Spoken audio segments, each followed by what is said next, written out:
सुबह बखैर नाजरीन, आप सबको खुश आमदीद। प्रोग्राम आप देखना शुरू कर चुके हैं सलाम जे के गुलिस्तान न्यूज़ का मॉर्निंग शो। मैं हूं आपका मेज़बान इशफाक गौहर। आज 31 अगस्त सन 2022 है।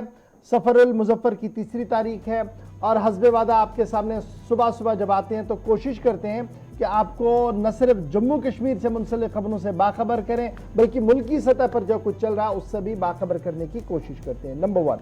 नंबर 2 कि इस प्रोग्राम में आप और हम गुफ्तगू भी करते हैं जब हम तीसरे पड़ाव पर आते हैं, यानी जब हम तीसरे पड़ाव पर आते हैं डेट मीन्स 9:40-45 का वक्त होता है, तो आखिरी 10 से 12 मिनट का वक्त हमने रखा है जब आप अपनी आवाज़ को हुकूमत तक पहुंचा सकते हैं, वो भी इस प्रोग्राम का हिस्सा है। और तीसरा हिस्सा जो इस प्रोग्राम का है वो है कि घर बैठे तो आप टीवी पर हमारे साथ ज्वाइन कर ही रहे हैं, लेकिन जब आप बाहर जाएंगे, ऑफिस जाएंगे, कॉलेज यूनिवर्सिटी जाएंगे तो आप हमारे साथ राब्ते में कैसे रहेंगे। राब्ता साइट जो हमारी है, फेसबुक की दोनों ऑफिशियल चैनल्स पर लाइव नशरियात पूरे दिन आप देख सकते हैं। ट्विटर, इंस्टाग्राम और कू पर आप हमारे साथ ज्वाइन करेंगे और हमारी ऑफिशियल वेबसाइट www.gulistannews.in पर लॉग इन, शेयर और सब्सक्राइब जरूर कीजिएगा ताकि आप हर पल खबरों से बाखबर भी रहें और आप और हम आपस में मिले रहें, क्योंकि आप इन राब्ता साइटों पर आकर इनबॉक्स में आकर मैसेज बॉक्स में जाकर हमारे को मैसेज कर सकते हैं, अपडेट कर सकते हैं, तहरीर कर सकते हैं, कुछ भी मवाद, कोई भी वीडियो आप हम तक पहुंचा सकते हैं। आपसे वादा कि अगर वो चलाने के लायक हो टीवी पर जरूर जगह मिलेगी और अगर छापने के लायक हो तो हमारी वेबसाइट पर जरूर वो चीजें छप कर आएंगी। बहुत सारे दोस्तों की शिकायतें हैं कि कुछ चीजें हमने भेजी हैं नहीं चल रही हैं। जनाब लगातार जो चीजें आप भेज रहे हैं या तो सोशल मीडिया पर चल रही है या हमारी ऑफिशियल वेबसाइट पर आ रही हैं, आप वहां पर जरूर आया करें, हर दिन देखा करें कि आपने जो अपडेट दिया था क्या वो अपडेट हुआ है नहीं हुआ है। तो उससे क्या होगा, एक तो आपका हमारा राब्ता बराबर रहेगा और आप एक हसास रिपोर्टर के तौर हमारे साथ ज्वाइन करेंगे। फिलहाल बढ़ते हैं प्रोग्राम के आगे और पहले पड़ाव पर, और पहले पड़ाव पर हम आपको बताएंगे कि 31 अगस्त माजी में क्या कुछ हुआ है और माजी को याद दिलाएंगे मेरे साथी आसिफ रशीद दिल्ली स्टूडियो में इस वक्त मौजूद है। खुश आमदीद, गुड मॉर्निंग, बहुत बहुत स्वागत। इस्तकबाल है आप सभी का। 10 बजे तक हम और आप साथ साथ रहेंगे। आज भी प्रोग्राम का आगाज करेंगे तय फॉर्मेट के मुताबिक। मुख्तलिफ मौज़ूआत पे जाने से पहले हिस्ट्री ऑफ द डे में खास क्या है ये आपको बताते हैं। इतिहास क्या कुछ कहता है, तारीख क्या कहती है।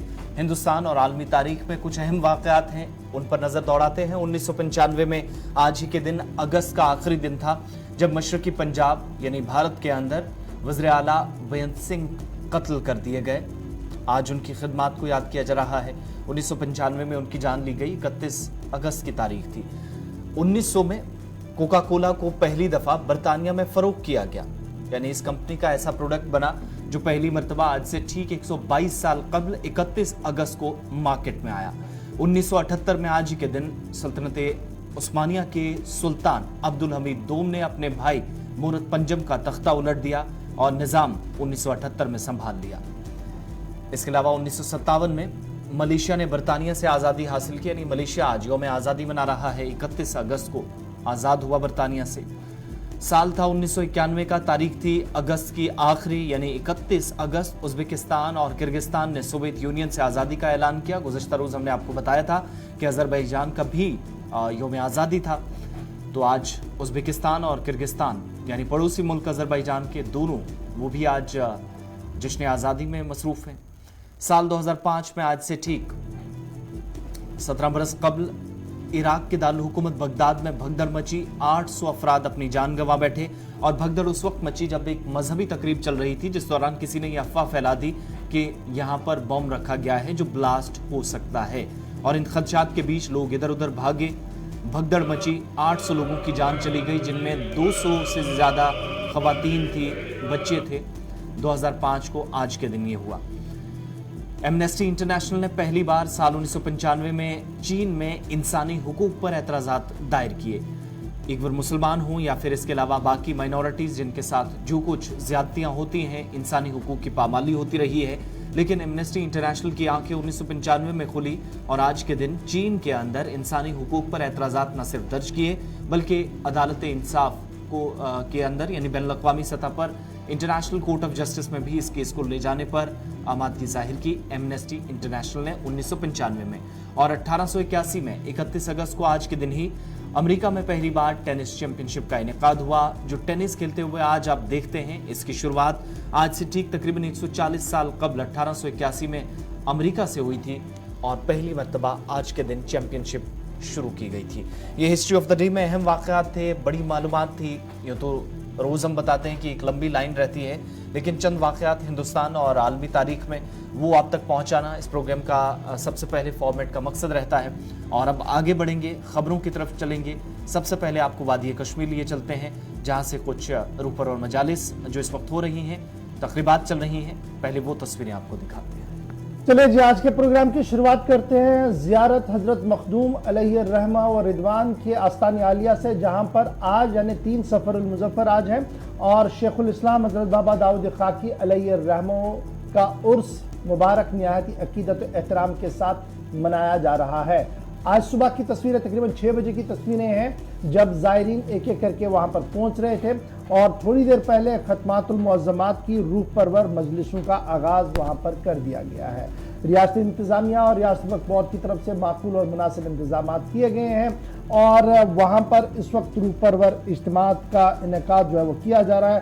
हज़ारों की तादाद में लोगों ने हज़रत शेख हमज़ा मखदूम अलैहिर्रहमा के आस्तान आलिया मखदूम साहब जो नौहटा श्रीनगर के अंदर है वहाँ पर इस वक्त हाजिरी देना शुरू कर दिया है। पूरे दिन वहाँ पर आज अकीदतमंदों का तांता बना रहेगा, क्योंकि शेखुल इस्लाम हज़रत बाबा दाऊद खाकी एक ज़माने में चीफ जस्टिस थे, बाद में हज़रत शेख हमज़ा मखदूम अलैहिर्रहमा और रिदवान की बारगाह में आए, सब कुछ छोड़ छाड़ कर उनके मुरीद बने और आज बिल्कुल उनके पास में मदफन है, यानी जहाँ पर मखदूम साहब अलैहिर्रहमा मदफन है, बिल्कुल वहीं पर उन्हीं के मज़ार के पास में हज़रत बाबा दाऊद खाकी भी मदफन है। दोनों एक साथ हैं। तस्वीरें आप वहाँ पर देख सकते हैं जो सुबह से वहाँ से लगातार हम अपने सोशल मीडिया पर आपको दिखा रहे हैं। सईद इरफान फाजिल इस वक्त वहाँ पर मौजूद है, सीधे इरफान के पास चलते हैं। इरफान, बहुत शुक्रिया जी ज्वाइन करने के लिए। तस्वीरें ज़रा बताइएगा क्या कुछ है, किस तरीके के मनाजिर वहाँ पर है और कितना रश अभी वहाँ पर देखने को मिल रहा है। गौर साहब, जहां तक हजरत बाबा दाऊद खाकी रहमतुल्लाहि अलैह का उर्स मुबारक बड़े अकीदत और शान से मनाया जा रहा है, मैं इस वक्त आपको बराह रास्त दिखाना चाहूंगा कि इस वक्त मखदूम साहब के दरबार में किस तरीके से अकीदतमंद यहाँ पर आके जिन्होंने सुबह सुबह हाजिरी दी है और यहाँ पर खत्मातुल मौज़मात का सिलसिला जो है वो जारी है। जबकि हम देख रहे हैं कि मुकम्मल तौर पर जी हाँ कई सारे अरेंजमेंट्स भी किए गए हैं।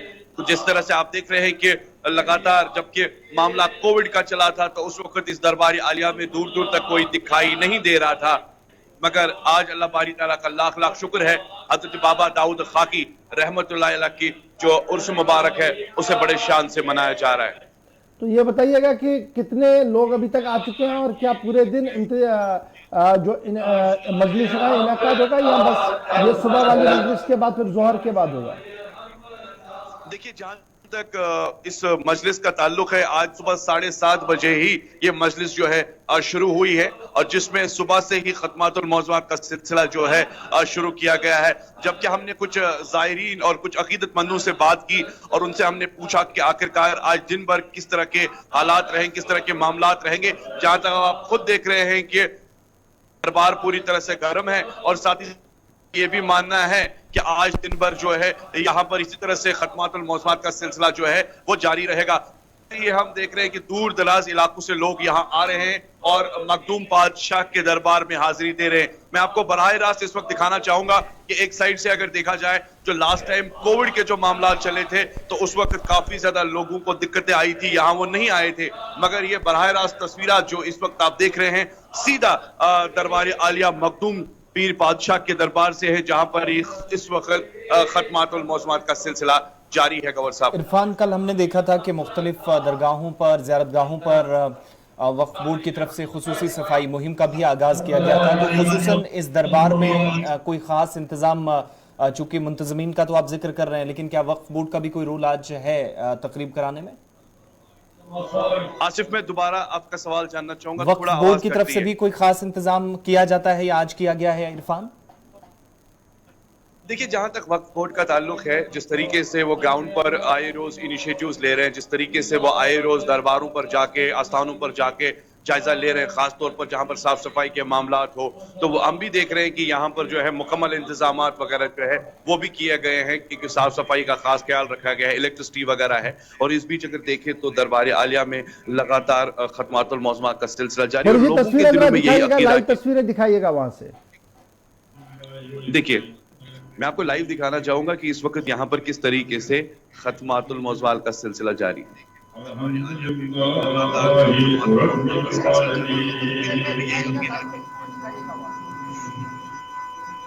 मैं आपको लाइव दिखाना चाहूंगा कि इस वक्त यहाँ पर किस तरीके से खत्मातुल मौज़ूआत का सिलसिला जारी है।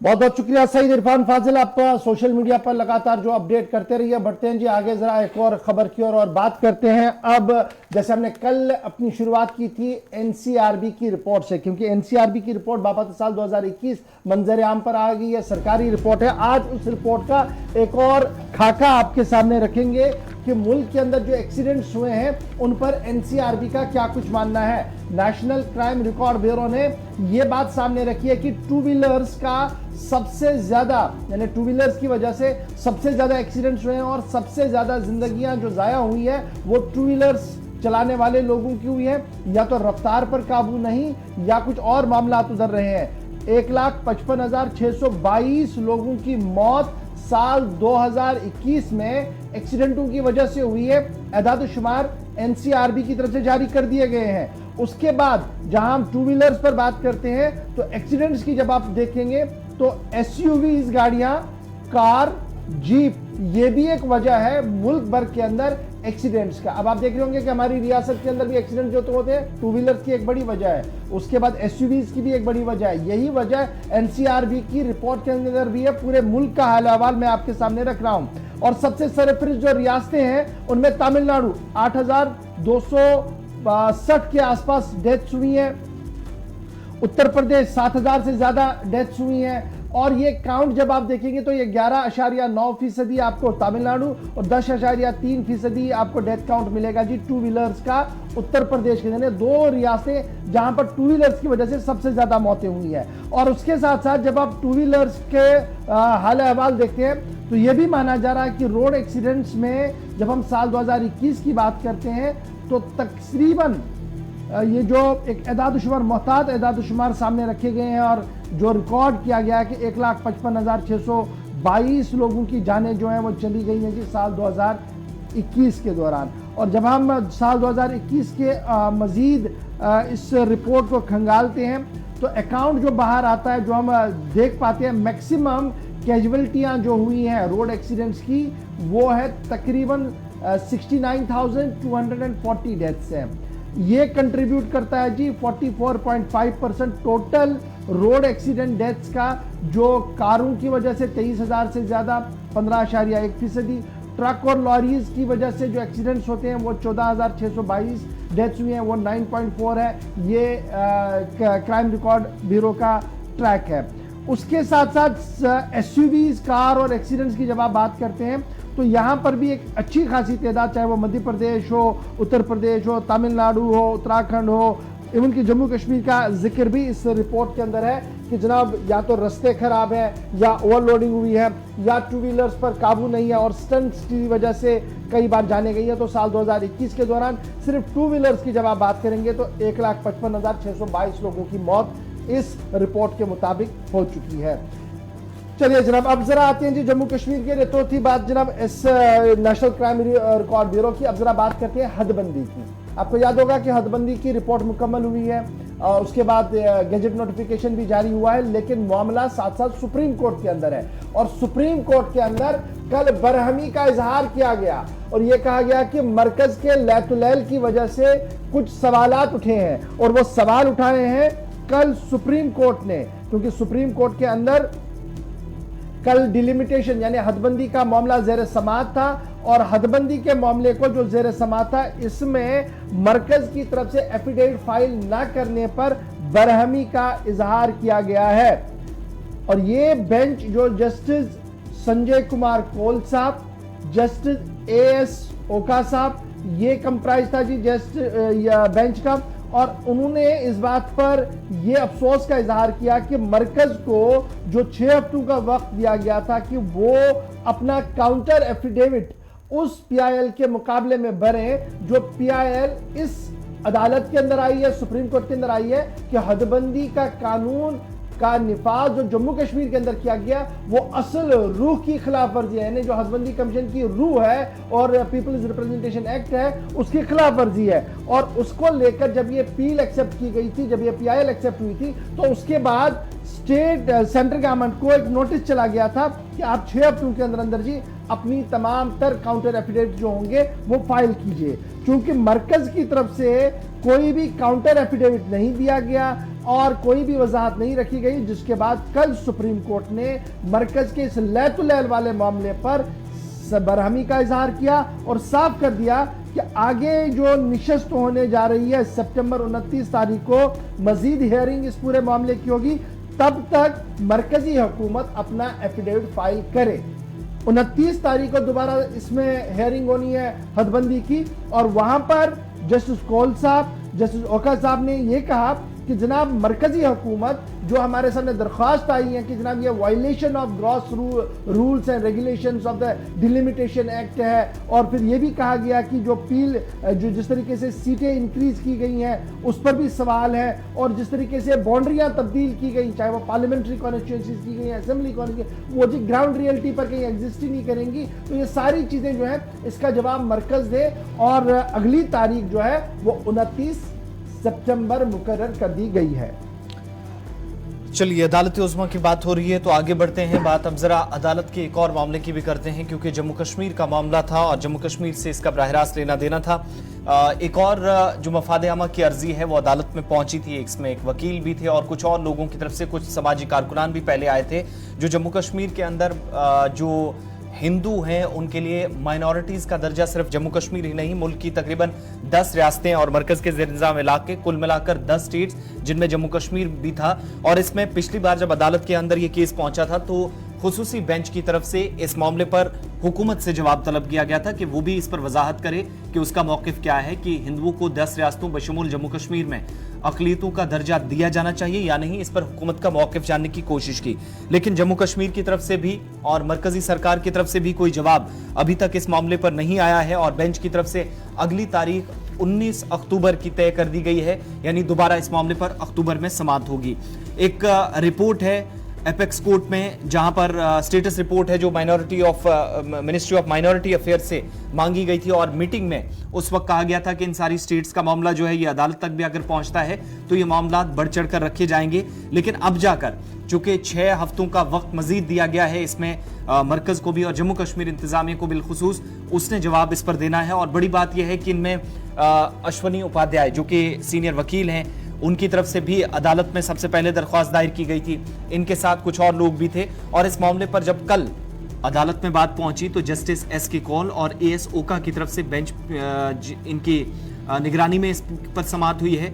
एक तो ये कि तमाम जो स्टेट गवर्नमेंट्स हैं या स्टेक होल्डर्स हैं उनके साथ मीटिंग के बाद, मुशावरत के बाद, हतमी फैसला करने के बाद अपनी राय जो है वो अदालत के सामने रखे और स्टेटस रिपोर्ट पर जरूर अपनी बात रखे, क्योंकि हुकूमत की तरफ से अभी तक इस पर कोई जवाब नहीं दिया गया। यानी क्या इन 10 रियासतों को उस दर्जे में लाया जाएगा जहां पर हिंदू की पॉपुलेशन कम है एज कंपेयर टू बाकी जो पॉपुलेशंस हैं, तो वहां पर माइनॉरिटी का दर्जा देने की जो एक वकील की तरफ से बात कही गई थी अदालत से कि वो हुकूमत को बताए कि वो कंसर्न मिनिस्ट्री जो है वो इस पर फिर रिपोर्ट तैयार करेगी।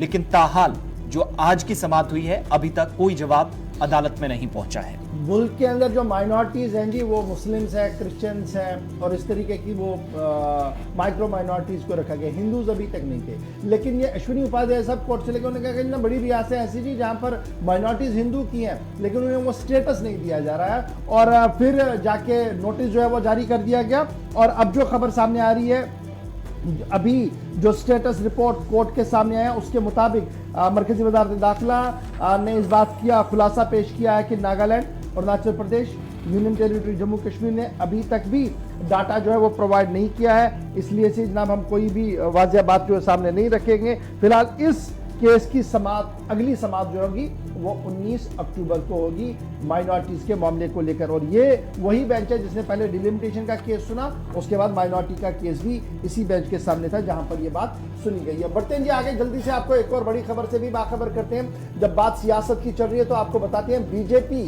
का कोर कमेटी का अहम तरीन इजलास आज जम्मू के अंदर मुनक्किद होने जा रहा है। कल जिला कोर कमेटियों का इजलास बुलाया गया था और आज मरकजी कोर कमेटी का इजलास जम्मू के अंदर बुलाया जा रहा है। और उसके साथ साथ कल ही बीजेपी ने जहां वजीर-ए-आज़म के मंसूबों की तायीद करते हुए कहा कि वजीर-ए-आज़म के प्रोग्राम और पॉलिसियों की वजह से आज मुल्क के अंदर सियासी इस्तेहकाम भी है और इत्मीनान और करार भी है, वहीं पर कांग्रेस के लिए आने वाले दिनों में मजीद मुश्किलें बढ़ेंगी, क्योंकि जिस तरीके की कांग्रेस लड़ाई लड़ना चाहती थी, दरअसल घर के फसाद ने कांग्रेस को इस वक्त इस हाशिए पर खड़ा कर दिया है। कांग्रेस कमेटी का बीजेपी कोर कमेटी का एक अहम इजलास आज जहां जम्मू के अंदर होगा, उससे पहले कल दो लीडरों के दो बड़े बयान आए हैं। वजीर-ए-आज़म की पॉलिसियां जम्मू कश्मीर के समेत मुल्क भर के अंदर बीजेपी की मकबूलियत की एक बड़ी बाइस बनी है। तरुण चुग का बयान आया है और कांग्रेस बुरी तरह से फेल हुई है किसी भी चीज को मैनेज करने में।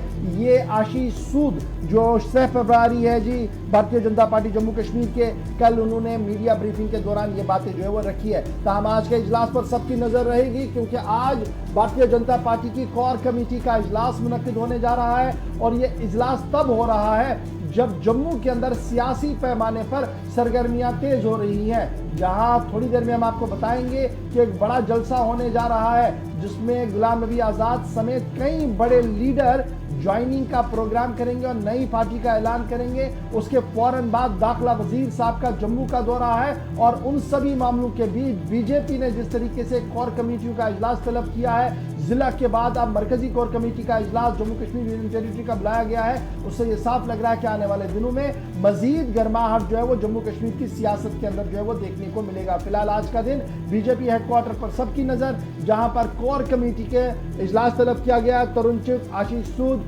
समेत पार्टी के दीगर लीडर, कोर कमेटी के जो लीडर्स हैं वो इस वक्त जम्मू के अंदर मौजूद है और 11 बजे के आसपास इस इजलास के शुरू होने की उम्मीद लगाई जा रही है। छोटा सा ब्रेक होगा जी, यहाँ पर ब्रेक के उस पार आएंगे तो आपको बताएंगे कि जनाब माइशत हमारी किस तरीके से फिर से डगमगाना शुरू हो गई है।